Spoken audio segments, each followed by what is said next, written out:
Variety మీటింగ్లు అన్నారు అంటే? Mother's day, father's day, women's day, children's day, earth day, friendship day, valentine's day, ఇలా ఏ డే వచ్చినా చర్చిలో సెలబ్రేట్ చేసేస్తాం. అవన్నీ వ్యక్తులకి సమాజానికి సంబంధించినవి. వాటిని సంఘంలోనికి తీసుకురాకూడదు. లోకంలో ఉన్నవన్నీ సంఘంలోనికి కలిపితే సంఘానికి లోకానికి తేడా తెలియకుండా పోతుంది. ఇలాంటి సందర్భాన్ని ఒకవేళ ఉపయోగించుకున్నా సువార్తకు సంఘాన్ని బలపరచడానికి ఉపయోగించుకోవాలి, కానీ సెలబ్రేట్ చేసుకోకూడదు. అది మనకు సంబంధించింది కాదు. అన్యులు వాటికి విలువిస్తారు కాబట్టి వాటిని అడ్డు పెట్టుకుని సువార్త ప్రకటించండి. కొంతమంది మారచ్చు. ఆయా దినాల్లో ప్రభుత్వం సెలవు ప్రకటిస్తే చర్చిలో కూడుకు పెట్టండి, సంఘం బలపడుతుంది. అంతేగాని అన్యులు రోడ్డు మీద జరుపుకున్నట్లు మనం కూడా కేకులు, రాఖీలు, బ్యాండ్లు, గ్రీటింగ్లతో చర్చిలో జరుపుకోకూడదు. దినాలను ఎక్కించడం, వాటిని ఆచరించడం వాక్య విరుద్ధం. సంఘంలో డ్యాన్స్ ప్రోగ్రాంలు, కామెడీ స్కిట్లు వేస్తారా? సంఘానికి క్రీస్తునందు ఆనందించాలని హెచ్చరించాల్సింది పోయి లోకమందు సంతోషించడానికి ప్రోత్సహిస్తున్నారు. సినిమా డ్యాన్సులు వేస్తూ వెనకాల క్రైస్తవ పాటలు ప్లే చేస్తున్నారు. కామెడీ స్కిట్లు వేస్తూ చివరిలో 2 వచనాలు తగిలిస్తున్నారు. లోకం నుండి ప్రత్యేకించబడమని బైబిల్ చెప్తుంటే తమ లోకాసులు తీర్చుకోవడానికి సంఘాన్నే లోకంగా మార్చేస్తున్నారు.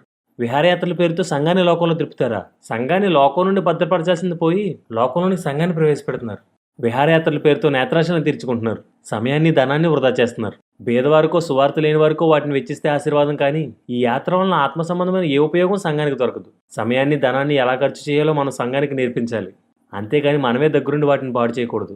మనుషుల్ని సంతోషపెట్టే నాట్యాలు, శరీరాన్ని నవ్వించే కామెడీ స్కిట్లు, సమయాన్ని, ధనాన్ని వృధా చేసే విహారయాత్రలు వాక్య విరుద్ధం. బైబిల్ సంఘంలో పాటలు పాడడానికి, ఆరాధించడానికి ఒప్పుకుంటుంది. ప్రార్థించడానికి, సాక్ష్యం చెప్పడానికి ఒప్పుకుంటుంది. బోధించడానికి, ఆత్మవరాలు వినియోగించడానికి ఒప్పుకుంటుంది. ఉపవాసాలకు, జాగరాలకు ఒప్పుకుంటుంది. బాప్తిస్మాలకు, రొట్టె విరుపుకు, ప్రేమ విందులకు ఒప్పుకుంటుంది.